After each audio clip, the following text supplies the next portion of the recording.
Hi guys, welcome back to my YouTube channel, Carrie's Agri Diary. For this video mga guys, nandito kami sa aming probinsya, so dito sa aming farm, sa aming mga kasagingan. So, matagal din kaming hindi nakabalik dito, mga 2 weeks. So, wala kaming update, mga 2 weeks siguro din. Hindi. 2 weeks pala. 2 weeks na wala kaming update dito sa aming kasagingan, kung hindi ako nagkakamali mga guys. So, ngayon, i-update ko kayo sa ano ang mga pagbabago dito sa aming mga kasagingan. So, parang malaki yung pagbabago dito. At saka sa aming mais, tignan natin kung pwede na ba siyang harvestin. So, dito muna tayo magsimula sa aming mga kasagingan. Tara, samahan nyo na ako mga guys. Papansin nyo mga guys, dati maliit pa to, ganito pa kalaki yung dati. So ito yung kanyang mga saha. So ayan, nag-start na siyang mamunga sa likodan ng bahay namin to mga guys. At saka dito, malaki ng pagbabago mga guys. Ito yung pagbabago nila. So ito, tumataba na nga sila. Ayan. Medyo dumadami na sila dito mga guys. Oh, yun, may bunga na yung iba. Tsaka doon may tatagain tayo mamaya doon. Banda doon may tatagain tayong isa. Yes! Tsaka dito ang aming mga pinyahan. Ito sobrang napakalaki ng aming avocado mga guys. O bilis niya. Wala pang mga ilang months pa lang to. Mas maganda pala lagyan ng abono no. Mabilis lang tumubo. So ito ang mga pinya namin. Ayan. So, ang kardaba namin, ito yung 3 kardaba. So, malapit nang mamunga ito mga guys. So, ang bilis lang pala ang panahon, no? What? So, ayan. Totoo ba yan? Ang taba-taba na ng kanilang mga saha, mga guys. Ito yung aming puno ng kardaba. May lansunis din kami dito, mga guys. Oh, wow! Nananim ko. Dinala ko to mga guys, dito. Tsaka, ito, taba-taba ng anak. Yung, seedling ng kardaba. Ayan. So, malapit na itong mamunga mga guys. So, ang pagbabago dito ay na talaga sila mga guys. Lumalago na talaga yung mga dahon nila. At saka tumataba na yung aming mga kasagingan mga guys. Ayan pang libo na tingnan mga guys yung mga kasagingan namin dito mga guys. So, lumalaki na talaga mga guys. Ayan, may nakuha tayo dito. So, ayan. Yun na yung pagbabago mga guys, 'di ba? Dati hindi man to ganito mga guys. Ayan. Malapit na silang namumunga. Sumasayaw sila dahil nandito ang kanilang amo. Ay, char. Sumasayaw sila. Sumasayaw yung mga dahon nila mga guys dahil nandito daw ako. Binisita sila sa kanilang amo. Ayan. Ito naman dito sa may banda ayan. Ito yung mga pagbabago dito. Punta pa tayo sa baba. Ito mga guys, dito yung mga kardaba namin. So, pinaplano namin, dito din namin tamnan ng kasaba mga guys. At ito yung mga kardaba namin, ayan. Wala na talaga, confirm na. Wala na yung battle or oo dito. So, nagpatuloy na siya. Tumataba na yung mga kardaba din namin mga guys. Tsaka may mix dito mga guys. Diyan sa baba mga guys, meron kaming tananim na mga tundan dyan.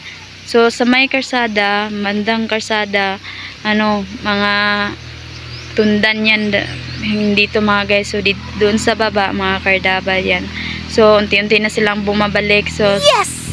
I hope na hindi na babalik yung mga mga uod at saka yung ang tawag doon yung nakalimutan ko na mga guys, yung battle pala. So ito yung kardaba na palagi na lang namamatay, walang bunga na makukuha. So ngayon ito na yung update mga guys. Ayan, lumalago na sila, tumataba na din yung mga anak dahil wala na yung uod. Ayan. Sana tsaka andun may avocado dun. So nisprehan niya dito. Ayan, patay na lahat ng damo. Sana So punta tayo sa may bandang baba. So mga lakat dito mga guys, hanggang doon sa bahay namin nakamix na yan mga guys. May lakatan, tundan, at saka may 2 kardaba na puno kanina at pinakita ko. Yun lang naman. At, yun, may nakikita ako, may namumunga mga guys. banda dyan na mga na, ewan ko, tundan ba yan? Parang tundan or lakatan ba yan? So marami na talagang nagbabago, no? So punta tayo sa may baba. Dito sobrang taba na mga guys. Yan. Kung dati, patignan. So ngayon, may dalawa ng anak. Napakataba, dalawang saha. Ayan Diyan palagi ang inano ng mga bata. Ngayon, lumalaki na. So, medyo meron na tayong aasahan dito. So, ito na yung mga itsura mga guys. So, sobrang taba na nila. Sanaan ka, Aya. Dati hindi to ganito mga guys. Ayan. Mix na din dito mga guys. Ayan, lakatan yan mga guys. Tsaka ayun pa. So, mix na yan dyan mga guys. May mga puno din ng mga lansunis. Doon banda. Tinaniman namin. So, ito yung mga pinya namin. Hanggang dito mga guys, yung kapinyahan namin. Hanggang doon yung kapinyahan pala namin mga guys. Then, doon sa bahay. Then, dito. Doon tayo, baba tayo dyan sa baba mga guys. Tignan natin. Tara na kung hindi nakapunta dyan sa baba. Tignan natin yung itsura ng aming mga kasagingan. Ito mga guys, yung dati, pinoproblema namin to. Pero ngayon, madami na siyang saha. Tsaka medyo madamo-damo pa dito, hindi masyadong namatay pa sa spray. So bago lang namin kasi mga ilang weeks pa. Yan, tumutubo na sila, tumataba na sila. Unti-unti nang tumataba. Dati hindi yan ganyan mga guys. So punta pa tayo dyan sa may baba. May marami pa dyan mga guys. Medyo bakilid kasi dito mga guys. So tara, baba muna tayo. Yan, medyo yung iba dito kasi mga guys, nawawala, namamatay mga guys. So nabuhay, hindi na namin pinunaan. Andyan sa baba, ayan. So baba pa tayo. Malaki na talagang pagbabago mga guys.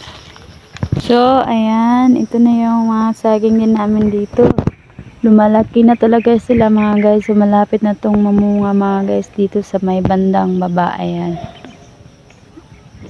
Ayan. So malaki na talaga ang pagbabago. Ayan, malapit na silang mamunga mga guys. So madami-dami na ang ating makuha dito. Mag-harvest natin mga guys. Ayan, ito lakatan to mga guys. Meron palang bunga dyan, napakaliit. So hanggang doon may namumunga na.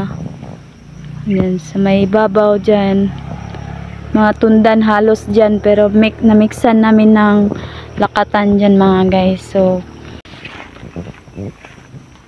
lakad muna tayo, dito muna tayo mga guys. Malayo pa tayo sa aming kamaisan. So dito tayo muna sa area na to. Ayan.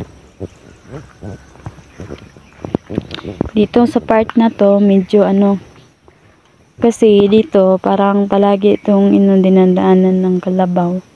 Ayan. Itong nangyayari. Ito talagang hassle sa amin dito. Kasi wala kami dito palagi hassle sa buhay namin. Ano ba yan? So may pa. Ayan. Medyo dito nawawala yung iba. Medyo hindi tumataba pa dito mga guys. Wala pang pagbabago. Ayan sa taas. May mga lakatan dyan. Tsaka doon parang mga kasagingan namin doon sa may unahan. Parang pangit tignan, no? What? Oh no. Kasi palagi kasi yung mga guys na ang kalapaw. So, punta tayo sa may unahan.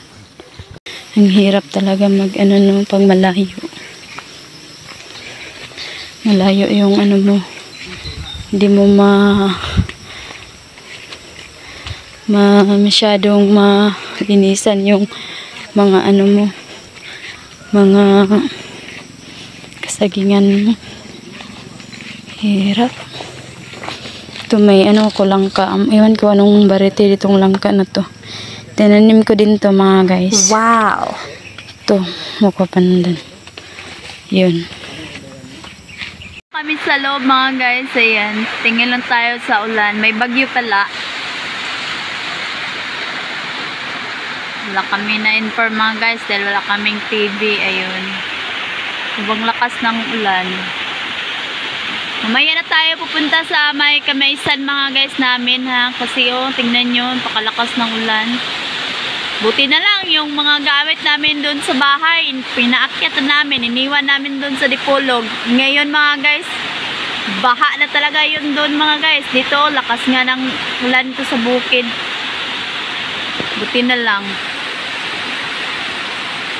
Kain muna tayo ng saging. May saging kami mga guys ito.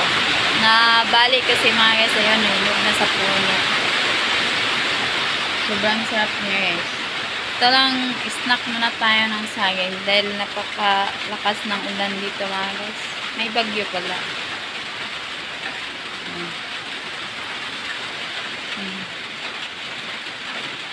Gutom kasi ako eh.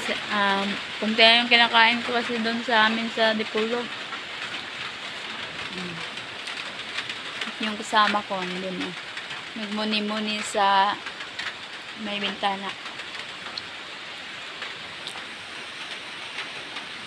Scatter din namin dito sa paligid mga guys. Ayan. Sobrang taas na kasi ng damo dito. Ayan. Yung tapos na dito ay grass cutter. Tapos dito mga guys, grass cutter pa to dito mga guys. Yung mga ano namin, pinyahan.